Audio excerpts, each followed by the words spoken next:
नमस्कार, मी आनंद पोहनेरकर आपल्या सर्वांचं महाराष्ट्रवाणी बातमीपत्रात स्वागत करतो. पाहूया आजच्या विशेष घडामोडी. परभणी जिल्ह्यातील बालविवाहाचं प्रमाण शून्य करणे हा आपला संकल्प असावा. यासाठी प्रत्येकानं जबाबदारीनं काम करणं गरजेचं आहे. शाळेत सतत गैरहजर असणाऱ्या मुलींची माहिती घेऊन त्यांना शिक्षणाच्या मुख्य प्रवाहात आणणं आवश्यक आहे. बालविवाह रोखणं ही आपली सामाजिक बांधिलकी आहे. ग्रामसभेमध्ये बालविवाह होणार नाहीत असा ठराव संमत करून यावा. बालविवाह प्रतिबंध ही एक लोक चळवळ व्हावी असं आवाहन जिल्हाधिकारी संजय सिंह चव्हाण यांनी केलं. परभणी जिल्हाधिकारी कार्यालयात बालविवाह मुक्त महाराष्ट्र आपला संकल्प अभियानांतर्गत जिल्हास्तरीय बैठक घेण्यात आली. या बैठकीत बालविवाह प्रतिबंधाबाबत महत्त्वपूर्ण निर्णय घेण्यात आले आणि विविध क्षेत्रातील प्रतिनिधींनी ठोस उपाययोजना करण्याचा निर्धार व्यक्त केला.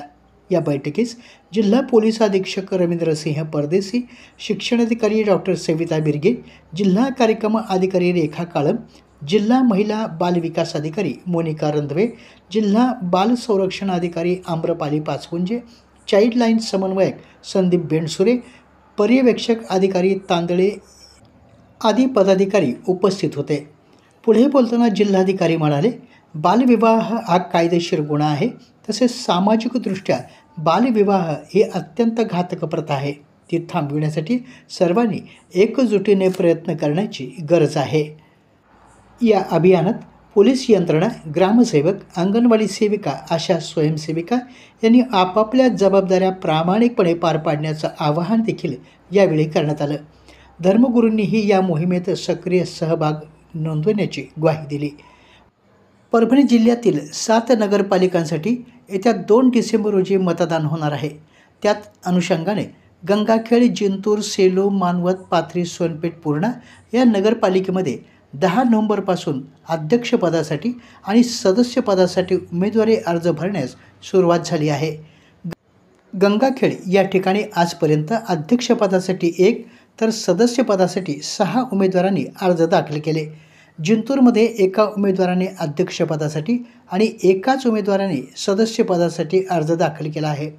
सेलू आणि मानवत नगरपालिकेत अद्यापपर्यंत अध्यक्षपदासाठी एकानेही नामनिर्देशन पत्र दाखल केलेले नसून सेलू येथे 3 तर मानवत या ठिकाणी 6 उमेदवारांनी सदस्यपदासाठी नामनिर्देशन पत्र दाखल केले आहेत.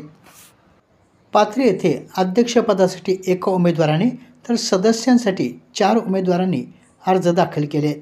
सोनपेठ येथे एका उमेदवाराने अध्यक्षपदासाठी तर 10 उमेदवारांनी सदस्यांसाठी, तर पूर्णा नगरपालिकेचं 3 जणांनी अध्यक्षपदासाठी तर 22 जणांनी सदस्यपदासाठी अर्ज दाखल केले आहेत. दिनांक 13 नोव्हेंबरपर्यंत अध्यक्षपदासाठी एकूण 7 तर सदस्यपदासाठी एकूण 52 जणांनी नामनिर्देशनपत्र दाखल केले आहे. परभणी जिल्ह्यातील प्रमुख राजकीय पक्षांनी अध्यक्षपदाचे आपले उमेदवार हे जाहीर केले आहेत. मात्र वरिष्ठ पातळीवरून कोणाच्या नावावर शिक्कामोर्तब होतो हे पाहणं तेवढंच गरजेचं आहे. त्यामुळे उमेदवार देखील वेट अँड वॉच अशी भूमिका घेत असल्याचं दिसून येत आहे.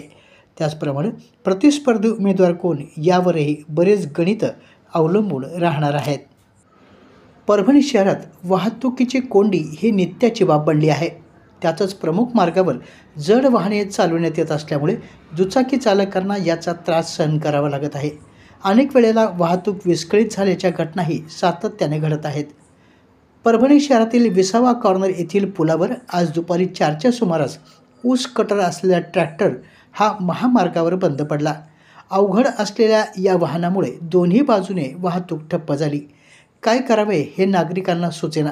त्यावेळी सुजाण नागरिकांनी वाहतूक शाखेचे अधिकारी सहाय्यक पोलीस निरीक्षक वामन बेले यांना निर्माण झालेल्या परिस्थितीची माहिती दिली आणि वामन बेले यांनी आपले सहकारी पोलीस उपनिरीक्षक गणेश कदम, सहाय्यक पोलीस उपनिरीक्षक बालाजी कचवे, श्रीराम किरवले, ज्ञानेश्वर पोळ या सर्वांना घेऊन घटनास्थळी ते दाखल झाले.